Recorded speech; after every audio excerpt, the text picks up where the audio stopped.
আমাকে যে কজন মানুষ চিনে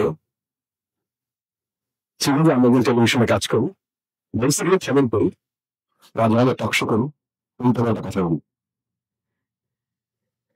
যে কজন মানুষ আমাকে চিনে তারা এইভাবে আমাকে চিনে যে আমি স্থির থাকতে পারি না। That is my weakness. টেলিভিশনে ক্যামেরা যখন আমি শুরু করি তখন আমরা ক্লাসরুমে, এখন ইউনিভার্সিটিতে পড়ে, ক্লাসরুমে আমি যখন থেকে পড়া দেওয়া করে দাঁড়াইতাম, টিচাররা বলতেন দাঁড়াও, বলো গতকাল যেটা শিখেছো সেটা বলো। যখন আমি দাঁড়াতাম তখন সবাই হয়ে করে হাসা শুরু। এর একটা প্রধান কারণ ছিল আমি একটা কথা গুছিয়ে বলতে পারতাম না। That was my weakness. Same. কিন্তু সেই কারণে সবাই হাসতে, ব্যাপারটা এইরকম না। ব্যাপারটা এইরকম সবাই হাসতো এই কারণে আমার কথার চাইতে বেশি আমার হাত নড়ত, আমার কাঁধ নড়ত, আমার চোখ নড়ত, আমার হাত পা নড়ত। ইনফ্যাক্ট এবং যারা ক্যামেরা ধরে আছে তারা সবাই আমার উপর বিরক্ত। ঠিক এখনো বিরক্ত। জিজ্ঞেস করেন, কারণ আমি এক জায়গায় দাঁড়ায় থাকতে পারি না। That is my weakness. 2009 সালে আমি এটা আবিষ্কার করলাম, এটা আমার উইকনেস, কিন্তু কিছু করা যায় তা আমরা নেই। কি করা যেতে পারে? তখন একটা থিওরি আমার মাথার মধ্যে কাজ করলে, লাইনটা আমি শুনলাম, তার উইকনেস কিন্তু ইউনিকনেস।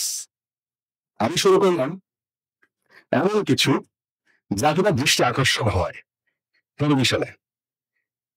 আমি যখন কাজের সুযোগ পাই টেলিভিশনে, এইটার ভিতরে আমাকে জিজ্ঞেস করেছিল, আচ্ছা তুমি এরকম বলো কেন? সবাই আসো বুঝতে একটু করে আবার কাজ হয়ে যাচ্ছে। তুমি এরকম কাজ হয়ে যাচ্ছ কেন? সবাই আসো বুঝতে। সরি, আমি একবার টিভিতে খবর পড়তে গিয়ে একবার টেলিভিশনের মালিক নিজে সে একবার ফোন করলে, ফারানি কন্ডিশনে বুঝে ফেলছি যে চাকরি করে নাই, বললো যে তোমাকে কি বালিশ এনে দিব? মানে শুয়ে যাচ্ছিলাম। এখানে অনেক কর্পোরেট লিডাররা আছেন যারা জানেন যখন তার কোম্পানি চালান তারা চিন্তা করেন যে এত কম টাকায় পোলাপাইন আমি ঋণ দিব এবং তার কাছ থেকে যত রস আছে সব চিপড়ে এমন ভাবে বের করবো যাতে কোম্পানির প্রফিট হয়। সত্যি রকম মিথ্যা? যারা এখনো জয়েন করে না তারা টের পাচ্ছে না বিষয়টা। ব্যাপারটা আসলেই তাই।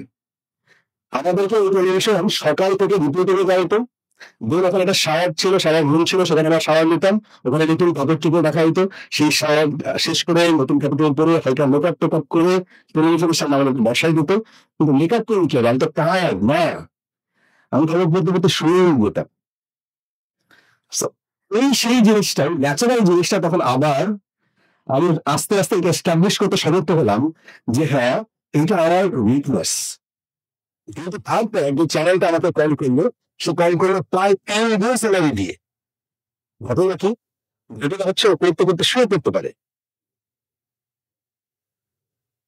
এটা পরবর্তীতে আমি আস্তে আস্তে আমি আবিষ্কার করতে মানে কি কারণে মানে তারা আমাকে এরকম করে কদর করছে, মানুষজন এত সহজে চিনে ফেলছে। আমাদের ইন্ডাস্ট্রিতে অলমোস্ট 1700+ মানুষ কাজ করে যারা শুধুমাত্র প্রেজেন্টেশন রিলেটেড কাজগুলো করে। তারা এই কাজগুলো করে এবং তার মধ্যে থেকে একটু আলাদা হওয়া এটা আসলে একটু ইউনিক না হলে তারা সম্ভব না। সো আমি তখন ইচ্ছা করেই আমি যেমন আমি কেমন এস্টাবলিশ করার জন্য এই কাজটা শুরু করি এবং তারপরে আমি আস্তে আস্তে আবিষ্কার করি এইরকম জিনিস। একটা ছোট্ট কুইজ, বলেন তো ছবিটা দেখার পরে কি মাথায় কি আসে, কি হচ্ছে? হ্যাঁ হ্যাঁ, হসপিটাল বেডে কেউ একজন। আচ্ছা, ব্যাপারটা হচ্ছে যে কেউ একজন তার হাত ধরে তাকে সান্ত্বনা দিচ্ছে বা তার প্রতি ভালোবাসা দেখাচ্ছে, তাই না? আমি তো এখানে আন্দাজে ওটা নতুন করলাম, ওখান থেকে চুপ হয়ে গেছে। বোঝা গেছে আমি কি করেছি? একটু আগে আমি খুব সতর্কতার সাথে যাতালে বোঝার ট্রাই করছিলাম। আমি তখন খেয়াল করলাম যে আমি ওনার একটা শব্দ তো বুঝি নাই। আমি যেটা বুঝতে পেরেছি ওনার যখন উনি মরছেন তখন উনি কি বলার চেষ্টা করছেন। মিস্টার বি বেচারা একটা শব্দ বলে না, কিন্তু সে তার সমস্ত কমিউনিকেশন কি চালু রাখতে পারে না। এটাকে আমরা বলি নন ভার্বাল কমিউনিকেশন। ভার্বাল না, কমিউনিকেশন দুই রকমের। প্রত্যেকটা একটু আগে স্যার বলে গেছেন যে আমাদের সারা জীবন প্রত্যেকটা ইভেন্টের মধ্য দিয়ে যেতে হয়। জানেন এখানে এসে স্যার যদি মার্কেটিং এর তার অ্যাসপেক্ট থেকে বলেছেন, আমি যেহেতু কমিউনিকেশনের জানেন এবার আমার অ্যাসপেক্ট থেকে বলি, আপনাকে সারা জীবন প্রেজেন্টেশন দিয়ে যেতে হবে। সেটা স্টেজে হোক, আপনার বাড়িতে হোক, বাবা মার সামনে হোক, কাউকে কনভিন্স করার জন্য হোক, কারোর কাছে কিছু সেল করার জন্য হোক, কাউকে কনভিন্স করার জন্য হোক, কারোর সাথে প্রেম করার জন্য ইনফ্যাক্ট আপনাকে কনভিন্স করতেই হবে তাকে, আপনাকে কানেক্ট করতে হবে তাকে। টেলিভিশনে আমাদের প্রধান কাজ হচ্ছে কানেকশন স্থাপন করা। আরো র করে যদি বলি মার্কেটিং ডিপার্টমেন্টের সাথে একদম হবে সেল করতে হবে। আমি বেসরকারি প্রতিষ্ঠানে কাজ করি, আমাকে এখানে শুরু করতে হয় কানেকশন দিয়ে এবং শেষ করতে হয় তার কাছে একটা জিনিস বাছাই দিয়ে, এটা কিনেন, এটা কিনলে আমার কোম্পানি লাভ হবে, কিন্তু বলা যায় না, বলতে হবে সবচেয়ে ভালো জিনিস আপনার হাতে তুলে দিচ্ছে। তো টেলিভিশন আমরা কি সেল করি? ইনফরমেশন। সারাদিন আমাদের রিপোর্টাররা এখানে আছেন, ওইখানে কয়েকজন টেলিভিশনের ক্যামেরাম্যান এসে রিপোর্টাররা এসে একটা রিপোর্ট তৈরি করবেন। এই টেলিভিশন গুলো কি করেছে, তাকে একটা ক্যামেরা দিয়েছে, তাকে রিপোর্টারকে দিয়েছে, একটা গাড়ি দিয়েছে, ড্রাইভার দিয়েছে, সো তার খরচ আছে। এখানে আসলে তার অন্তত আজকের দিনে এই ইভেন্টে যে কভার করতে আসছে তার তাই পক্ষে 10,000 টাকা খরচ আছে। টেলিভিশন গুলো করে কি 10,000 টাকার জিনিস যেন যে প্রেজেন্টার, যে মার্কেটার তার হাতে তুলে দেয়, তুলে দেওয়ার পরে বলে সেল করো। তুমি সেল করার সময় কারোর সাথে কানেকশন স্থাপন করতে না পারো, তোমার প্রেজেন্টেশন গুলো কারোর সাথে কানেক্টিং স্থাপন করতে না পারো, কারোর কাছে যদি সেল করতে না পারো, তাহলে তোমার আমার দরকার নেই। সো প্রেজেন্টেশন সব জায়গায়। সো প্রেজেন্টেশনের ক্ষেত্রে প্রত্যেকেই আমরা ব্যবহার করি। আমরা ছোটবেলা থেকে রেডিও শুনতাম, ভাই আমাদের সময় তুমি এখন আছেন, তুমি ঠিকই বলে মানে আমরা সিনেমা মুভি শুনতাম আমার মধ্যে, তারপরে রেডিওতে শুনতাম বাংলাদেশ বেতার, খবর বলছি সালে আকরাম, এই যে শুনতাম আমি টেলিভিশন এবং রেডিও বলতেই বুঝতাম যে যার ভয়েস এক্সট্রাঅর্ডিনারি, যে খুব মানে খুব গম্ভীর গলায় কথা বলতে পারে, সে হচ্ছে প্রেজেন্টার হতে পারে। আমার তো কোনো কিছু না, আমি তো খুব সিম্পল, আমি হয়তো করা দিতে পারি, বেশিরভাগ কথা মানুষ বোঝেও না, এটা একটা সমস্যা। তুমি কি করতে পারি তখন? এই ভার্বালটা বাদ দিয়ে কাজ শুরু করে আমার এই নন ভার্বাল দিয়ে। পরের স্লাইডটা দেখেন।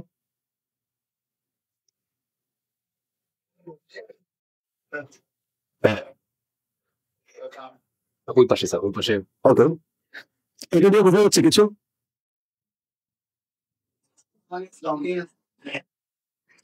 কাউকে কনভিন্স করতে যাচ্ছে, ফর এক্সাম্পল বাংলাদেশের কারেন্ট টাইমে তাকে বুঝাতে পারছে, আমরা ধরে নিই এখানে একজন উপদেষ্টা আছেন আর একজন ব্যবসায়ী আছেন, তার কাছে উপদেষ্টা কে হবেন বলেন? হ্যাঁ হ্যাঁ, কিন্তু উপদেষ্টা একজন বলছেন বাম দিকের জন, সবাই কি একমত? ব্যবসায়ী একজন কে হবেন? উপদেষ্টা। আর বাম সাইড একজন উপদেষ্টা। আচ্ছা, বাম সাইডের উপদেষ্টা কয়জন মনে করেন? ওকে, এবার এই ফাঁক ওপেন করা উপদেষ্টা কে মনে করেন? আচ্ছা, এটা একটা বিষয় যে আমি একটা জিনিস ধরে নিচ্ছি, আমার মাথার মধ্যে একটা জিনিস আছে, এখন এটা ভুলে হতে পারে, সত্য মানে শুদ্ধ হতে পারে। যেমন আপনি এই দেশে বসে একজনকে এরকম করবেন, দ্যাট মিনস কি রাইট, অনেক জায়গায় যাবেন তুমি হচ্ছে নাই। ইট ডিপেন্ডস, এটা ভার্বাল কমিউনিকেশন। ভার্বাল কমিউনিকেশনে আমাদের সুবিধা অসুবিধার জায়গাটা হচ্ছে যে সবাই একই জিনিস মনে না করলেও কাছাকাছি হবে। যিনি উপদেষ্টা হবে এই আমাদের তাই মনে হয় তুমি আসলে এরকম করে ভালো থাকবেন। জি, আপনারা কিছু অবদান করছেন, মনে মনে বলতেছে আর কি। আর এগুলো আসলে স্যার দেখেন, আমরা কিন্তু জুলাইয়ে আমরা কিন্তু ছিলাম স্যার, আমরা কিন্তু মাঠে ছিলাম, আমরা আমরা আমাদের কিন্তু আমরা অনেক পানি টানি খেয়েছি স্যার। আমাদের এইভাবে কিন্তু আমরা স্যার 300 বোতল পানি পাঠিয়েছিলাম স্যার। এইভাবে কনভিন্স করার জন্য সে কি করছে, তাকে কনভিন্স করছে এবং তিনি আসলে খুব গম্ভীর হয়ে, হ্যাঁ আমরা তো জানি এতটুকু করছেন, দেখতেছি আপনাকে। টেলিভিশনে এই জিনিসগুলো, টেলিভিশনে যখন আমরা যতটুকু স্ক্রিনে দেখা যায় ততটুকু জায়গায় মানে আমি আমার গরিবটা ফাঁস করে দিই আর কি, কিভাবে মানুষের কাছাকাছি আমাদের কানেকশনের জন্য কত কি আমাদের করতে হয়, কত কি অভিনন্দন করতে হয়। এরকম করে রাখি, এরকম করে রাখি, তো মানে হচ্ছে আমি একটু জড়সড়, এখানে আমি কনফিডেন্ট, এটা ঠিক। বাট টেলিভিশনে অথবা কোনো প্রেজেন্টেশনে দেখুন পুরো জড়সড় না, পুরো যখন ওরা হাত ওরা পাটা প্রেস করা, পুরো বিনয় দেখাচ্ছে স্যার, স্যার ব্যাপারটা একটু বোঝার চেষ্টা করা, স্যার আমি খাইছে আস্তে বলি পাটা একটু ফাঁকা করা। এই সময় আপনি যখনই প্রেজেন্টেশন এটা ওদের পাম থিওরি বলে ওটাকে, এটা বাড়া করে এটা একটু ব্যাপকভাবে এটা মেনে চলতেন। আমেরিকার একটা বড় অংশ প্রেসিডেন্টের তারা এই নন ভার্বাল কমিউনিকেশন সবচেয়ে বেশি আয়ত্ত করেন। প্রেসিডেন্ট বর্তমান প্রেসিডেন্ট যিনি ডোনাল্ড ট্রাম্প দেখবেন সবসময় তিনি হাত ওপেন রাখেন, ওপেন পাম থিওরি। আপনি যখনই প্রেজেন্টেশন দেবেন তখন হাতটা ওপেন রাখেন, আপনাকে বেশি কনফিডেন্ট লাগবে। আপনি যখন মিথ্যা কথা বলেন, আপনি জেনে শুনে যখন মিথ্যা কথা বলেন অথবা আপনি কনফিউজ হয়ে থাকেন, আপনার চোখের বল, চোখের নদীর মধ্যে বল থাকে সেটা ছোট হয়ে যায় এবং আপনার চোখ বেশি কি করে, এটুকু জানি কি বলে, ব্লিং করে। যত বেশি আপনি মিথ্যা বলেন তত বেশি ব্লিং করে। বডি ল্যাঙ্গুয়েজ নিয়ে যারা কাজ করেন তারা এগুলো খুব ভালোভাবে বলেন। একটা আপনি টায়ার্ড এবং এরকম করে দুইটা হাত দিয়ে দেন, ঠিক আছে। যদি পেছনে হাত দিয়ে দেন আপনি একটা ভালো আছেন, যদি সামনে এরকম করে দেন ব্যাস আপনি মোটামুটি নমনীয়। সো এই ব্যাপার, ছোট ছোট ব্যাপার এগুলো মাথায় রাখি, আমাদের সারা জীবনে প্রেজেন্টেশনে সব জায়গায় কাজে লাগে এবং সবাইকে কনফারেন্স করতে সুবিধা করে। শুরু মাত্র কয়েকদিন আগের কথা, ক্যান্টিনের হতে গিয়ে আমি মাঝে মাঝে গাড়ি চালাই চলে যাই। ক্যান্টিনের হতে কিন্তু সাংবাদিক ওই সাইনটা তুলে আপনি ভেতরে ঢুকতে পারবেন না, আমি তো থেকে সাইন এটা উল্টা হই, ওইটা রেখে দিই। আমি যখন ঢুকলাম সেদিন জীবনের কাগজ চোপড় করে স্কুলে নিয়ে আমি টি শার্ট পরে আমি আমাকে যখন একটু দরকার হলো ইউজুয়ালি আমাকে কিছু করে না, দরকার পরে কাগজপত্র কোথায় যাবেন, আর বললাম ওইদিকে একটা কাজ আছে সিএমস, তারপর সত্তর মিথ্যা এখন জিজ্ঞেস করেন, বললেন ওইদিকে একটা কাজ আছে। কিসের কাজ? আমি একজন পেশেন্টকে দেখতে যাবো। এটা তো ভেবেছিলাম তো ড্রাইভার, আমি কোন পেশেন্টকে দেখতে যাবো, মানে পোশাক বোঝে ড্রাইভারের পোশাক দেখি। তো তখন ড্রাইভার পাশে রাখেন, কাগজপত্র নিয়ে আসেন। তখন জীবনের প্রথম কেউ আমাকে কাগজপত্র দিয়ে দিতে বলছে, তা আমি কাগজপত্র দিয়ে গেলাম। তারপরে একদিনকে বুঝাইতে সক্ষম হলাম, তুমি কতক্ষণ এসে গেছেন, ততক্ষণে একজন আমাকে চিনে ফেলছে। তারপরে আমি মাস্টার মোটামুটি চলে আসলাম। মানে একটা সর্বনাশ সময় কিন্তু জীবনের প্রথম বাংলা খেতাম। তো উনি কেন আমাকে ওই ডাকলেন, কারণ উনি প্রথম আমি এরকম একটা মানে এইরকম একটা চেহারা নিয়ে আমি গাড়ি চলে আসতেছিলাম জায়গাতে, একটু ছোট করে সে ভাবার চেষ্টা করেছে এবং আমাকে সে বার করে আমাকে মামলা দিতে গিয়েছে। সো আমরা যতই নীতি কথার গল্প বলি, এই যে আমাদের পোশাক, যখন দূরদর্শনে যাবেন কোন আনন্দের মানুষের কাছে, তখন অ্যাটলিস্ট শুধু পোশাক না, নন ভেতর কমিউনিকেশন পোশাক কিন্তু কালার, আমার হাতে ধরেন হাতটা একটু গোটানো, আমার হাতে একটা ঘড়ি আছে, আমার চুলগুলো সমস্ত কিছু আমার নন ভার্বাল কমিউনিকেশনের ভিতরে পড়ে। আমি এখানে আসার আগে যখন আমার দেরি হচ্ছিল তখন আমাকে যারা চিনেন না তারা নিশ্চয়ই একটা ফেস, একটা পারসেপশন তৈরি করে ফেলছিল।